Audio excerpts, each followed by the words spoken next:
church that I see is a church that can't be counted. And it's a church that's growing. And it's a church that always does whatever it takes for one more. And does everything it can to see every single person grow deeper in a relationship and in an intimacy with Jesus, where they are able to live lives of saying yes to him, wherever, whatever, whenever. Yeah, I was born in High Wycombe in the UK, just outside the west side of London. Grew up in a Christian home with parents that taught me about the value of family and church. And so I had friends in my grandparents' churches because church was always a thing for us. So I was born in a town called St Albans, which was not very far away from High Wycombe at all, which is funny. Brought up in a Christian home. I've never not known about God. Gave my life to Jesus when I was 5. And so, yeah, church and God has always been just foundational for me. We met at church. My family moved churches and joined this church, and I went along to this youth group. So I was 17, and there was Simon. But Simon's younger than me, and so he was 2 school years below me. So I never really noticed him as a potential Target. love interest. I remember the night though that your family turned up. It was in these woods at the south end of the city called Brick Hill Woods. Played a wide game. We were playing wide games like Capture the Flag and things like that. And I had a friend from school there, and I was just interested in tearing around the woods, just having fun. Like I wasn't like, oh, it's a new family, all girls, this is interesting. So Simon had quite a few years walking away from God. Rugby was really big in Simon's life. And so when he went off to uni, rugby was his world. So there were a few years where I didn't really see him. The Easter we got together, a few of us from the youth group. I wasn't really in the youth group anymore, but Jenny was going down to Hillsong London for like an Easter service, and I jumped in. You came in my car. I was in Jenny's car, and on her steering wheel, there's this little thing of the things she's praying for, and it says that she's praying for a husband. And I was like, oh, anybody in particular you're praying for? It was the most awkward moment. And there were people in the back of the car, and I think everyone else realised before we did that we were going to be a thing. And so, yeah, I do remember that being really awkward.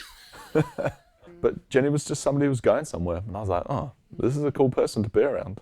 We had a whirlwind engagement, and we just knew that God was bringing us together for more than we could do as individuals. And so that's always been a huge part of our relationship and then in our marriage. And so I'd been dreaming of starting this kids outreach program, and the opportunity came just as we were getting married. Foundational for our marriage to start by saying, yes, okay, God, we trust you in the timing. This is when you've opened the door, and so we're going to do it. And yeah, we ran that ministry for what? Like 8 years, 8 basically. Years. Yeah. Until not long before we actually moved to New Zealand, when you'd sort of transitioned that to new leaders. And man, that was a fun place to be. Like, we had the same amount of kids on a Friday night as we had, people in church on a Sunday, and 80% of them were from the community, and every week they had fun, and every week they heard about Jesus. And there was this one girl that I remember, and at the end of every term, we had like a star prize boy and girl every week, and at the end of the term, all of the star prize winners from each week got to go on a trip, and we took them, let's say, bowling or swimming, and this little girl said, this is my holiday. And I still remember her and wonder where she is right now. But I know for years, we had this Friday night where she heard about Jesus. She heard this message of hope. And for her, it was the best place to be on a Friday night. We believe the church should be making a difference in community. And so we want to do all we can for people like that. I think we can too easily in churches go, am I called to this? Whereas actually there's a sense in which as you serve, you realize what you're good at. You realize the way God's gifted you. And so we said yes to whatever needed doing. To a fault sometimes, where people are like, actually, maybe don't say yeah, maybe we could do that for you. And so I sat on the trust board and was training an to be an elder in elder. I training. was teaching, we led life groups, we led kids ministry. I headed up the worship ministry, not because I was a worship leader, but because I could see you got some musicians and technical people and they're up and coming, but they need some leadership over it. And so how can I help them by just covering them and giving them some support? We just said yes to the opportunities that came along. And God meets you there. He gives you what you need and you realize, I can trust him. I can trust him. And then we said yes to coming to New Zealand. For me, part of that journey was I was working in a job that was more than 9 till 5, and we wanted to be invested in the church more than 5 till 9, and somewhere in between, family were getting squeezed out. And I went to bed one night and I just said to Jenny, I need out. I need out of this. And I didn't know what that meant. And along the way, we'd been sort of discerning, would God call us into ministry at some point as a job, as a vocation? And that night, we get an email from New Zealand. Have you ever thought about an opportunity outside of accountancy and outside of New Zealand? A teaching pastor job has just come up and we thought of you. And the timing was so ridiculous because literally that night Simon had gone to bed saying, I need out and I don't know what's next, but I need out. And at that point there was no visa. Like there wasn't a visa that we qualified for. And I remember, I don't know how long later, a few weeks later, a couple of months later, Simon just felt prompted to look on the Immigration New Zealand website and they'd revamped the religious worker visa. So it'd gone from we didn't even vaguely qualify for it to we were more than qualified for it. So we put our application in and within 3 days we had visas, which was a pretty big confirmation that maybe this is the right direction. From 2012, I was on staff as teaching pastor, but also beginning to oversee things like missions, outreach. I was involved in us starting the CAP Debt Centre Ministry. It wasn't my idea, but I oversaw that for a few years. And so, again, just broadening my range of experience. I got to travel overseas and go and see our missionaries across Asia, which was such an incredible experience. But along the way, you were sort of moving in that way as well. Yeah, Izzy was 1 when we moved here, our youngest. And I used to put her down for her afternoon nap in a travel cot in the office with a sign on the door that said, do not enter baby sleeping. And that was how I got involved. And so we led young adults ministry together. And I just kind of gradually edged my way more and more in. And my first proper role really at the street was the CAP Debt Centre manager, which I think was actually a huge part of preparing me for us launching East, because I remember some really significant moments in Strathmore, meeting people, and just this place got under my skin and into my heart.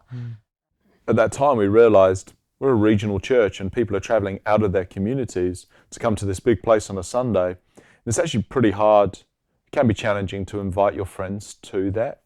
What if we put church back in community? Not primarily to alleviate space in the city, but actually to be more missional. To put church back into community where we could be present, where we could be known for making a difference, where we could be more meaningfully engaged in outreach, where if my friend is interested in coming to a service, I'm like, it's just 2 streets away, not however long in the car. And so we began to get pretty excited about multi-site. I remember the moment where we sat as a leadership team and began to talk about Strathmore and Miramar, and just a fire lit in my heart.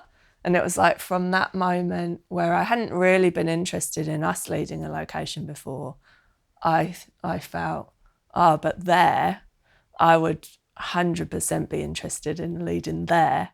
Yeah, looking back, that was probably a bigger decision for us, a bigger move for us than moving to New Zealand in the first place. We sold everything to come to New Zealand. It was a really financially terrible decision, but not one we regret. You just can't outgive God. God is no man's debtor. I love the Street East because we're more engaged in the community and we're genuinely becoming known for making a difference in the eastern suburbs. I love that we're in relationship with the local churches, and just yesterday Jenny and I spent the morning in prayer with pastors from around here, praying for this area and just trying to pay attention to what God's doing around here. And so I love what it brings when you got pastors together with a real geographical focus. What was interesting is when Nick and Sarah announced they were leaving, I wasn't surprised. And I wouldn't have ever said this to anybody, but I felt inside like God had already nudged me that they were going to go. And so I was prepared for it. I wasn't surprised. And I'd always wondered about whether God might have us lead the street one day, but I thought that was going to be in 15 years, 20 years. I found just over the summer, I would wake up and just have these little moments of clarity around the whole of the street. And we'd done a journey on, do we go home church? Does the whole of the street go home church? Or do we let Nick and Sarah leave to do that? And I just felt God stir in my spirit, don't throw away being a large church before you've made the most of it. I've never doubted that Simon could do it, but I didn't think that I had it in me. I'd never considered maybe we could lead the street. That just wasn't part of my thinking. And as I began to talk to friends, family, not people who are part of our church, and many of them not even Christians, they were starting to say, "Oh, so are you and Simon going to lead the church now?" And it was really powerful for me to hear that other people saw that in us. So I was praying about it one day and just a little bit frustrated at God, like, Lord, if you're calling us to this, then make that clear. Like, we'll step into that. And if not, just shut the door. Like, would you just make it clear?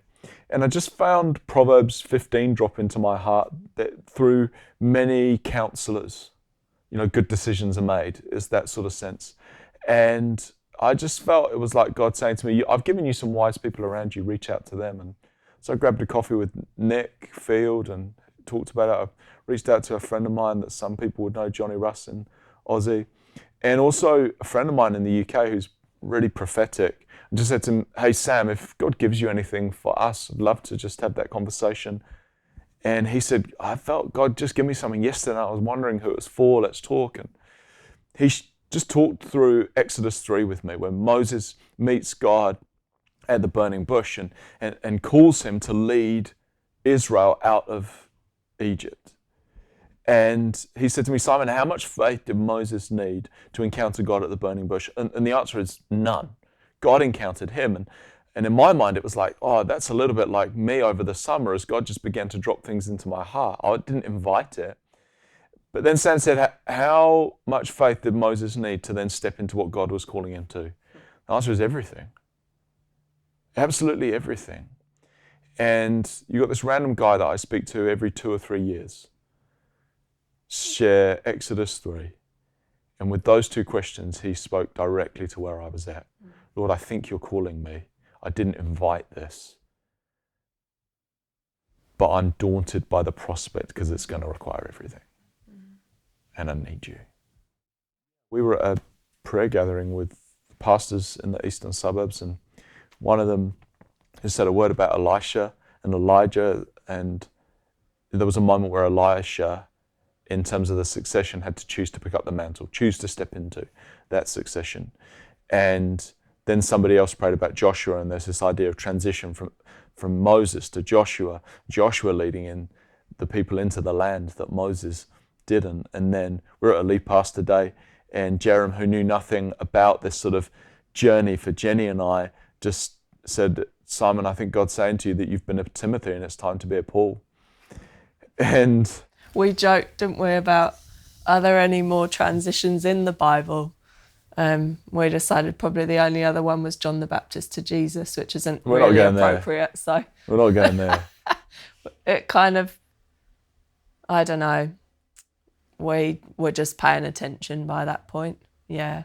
Jenny and I talked about it and we said, I think we just need to bring the elders into this. And so I called Matt Conway and I just said, hey, Matt, this is what is going on for us. We'd love for the elders to be thinking and praying with us. We're sensing a call, do you? And that was February 2021. And just really looking for that. Does this seem good to us and the Holy Spirit? Not just me and Jenny, but us.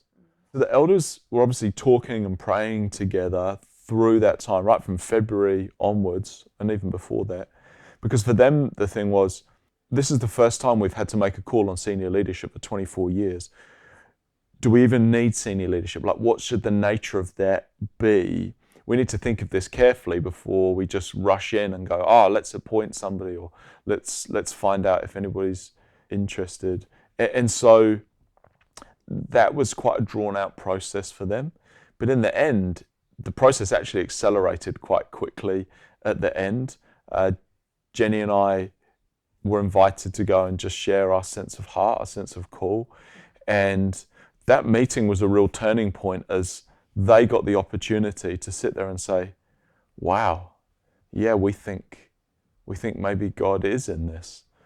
And so after that, we got invited to not just an interview, but what they hoped would be better than an interview, an opportunity to talk about what would the role look like with us in that place, what would the street look like under our leadership. And our heart has not been to sort of change lots of things at the street, but also we have to acknowledge that the street will change under our leadership because of the things God has gifted us in, and the things we're passionate about, and the things that we are dreaming that God would do in this city and beyond.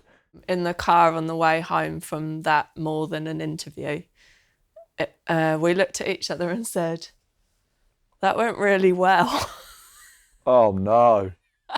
And we realised this might happen. Like, they might ask us to be the senior pastors. And I woke up the next morning and went for a walk just to pray, and just was praying for the street and praying for East and the future of East. And I just felt so excited and expectant about what God was going to do. When the yes actually came, we'd done the, oh wow.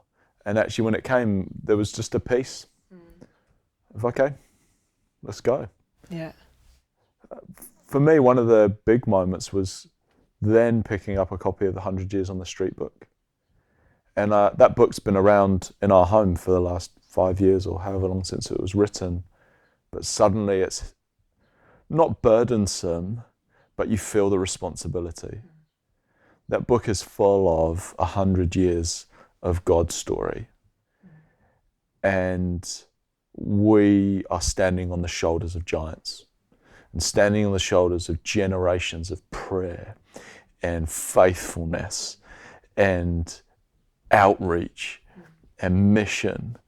And now to have the opportunity to lead on the shoulders of giants is this weighty, honouring experience and this exciting opportunity that we can't wait to step into.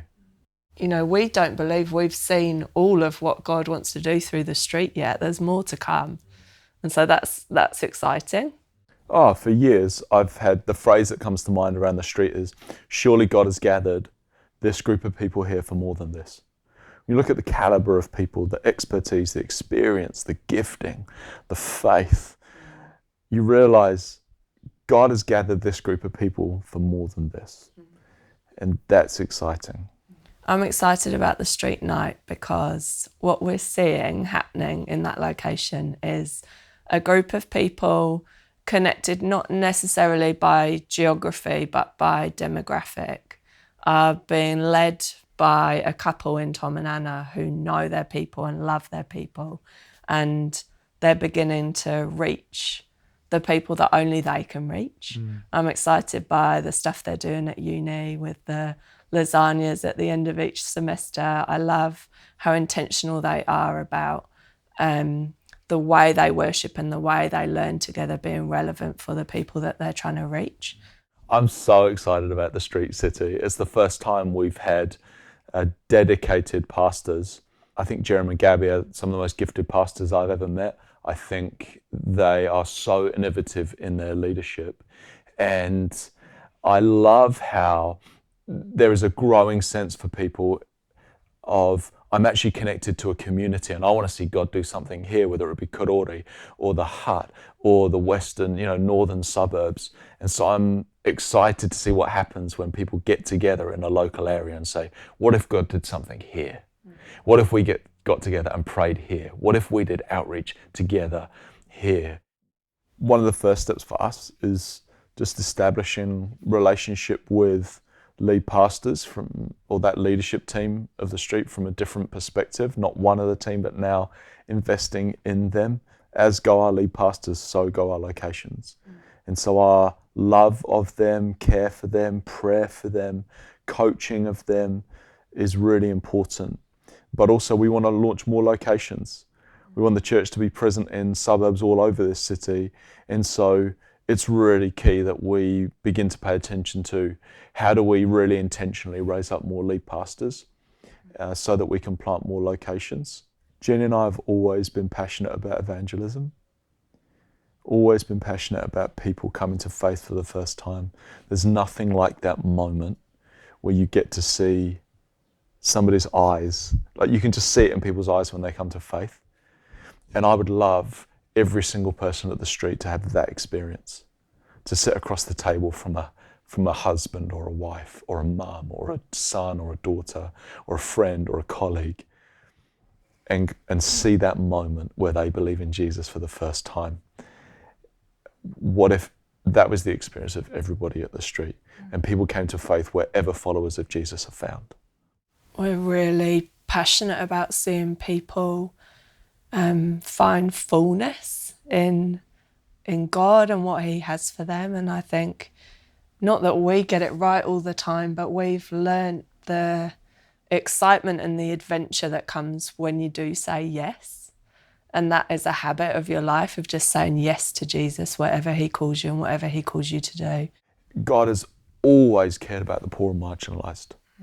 Always. You read the Old Testament, you cannot miss it. God cares deeply about the poor and we have to. So what does it look like for us to be known for making a difference wherever we're found? In the very first days of the church was diverse. Yet all people from all sorts of areas suddenly described as having everything in common. And we see the church at the end that Jesus is building as a church of every tribe and language and people and nation. And so somewhere in the middle we have lost something in our lack of diversity. And so we dream of a church that is more representative of the world. The colours and the languages and the flavours of the world, where people have nothing in common except the one that they have found, Jesus himself, around whom we gather. And because of that, nothing else matters. No other difference could ever divide us because we're united around him. Imagine if our church being present in an area actually made a difference to the way the people speak in that area and the way the people treat each other, the way it feels to be in those suburbs.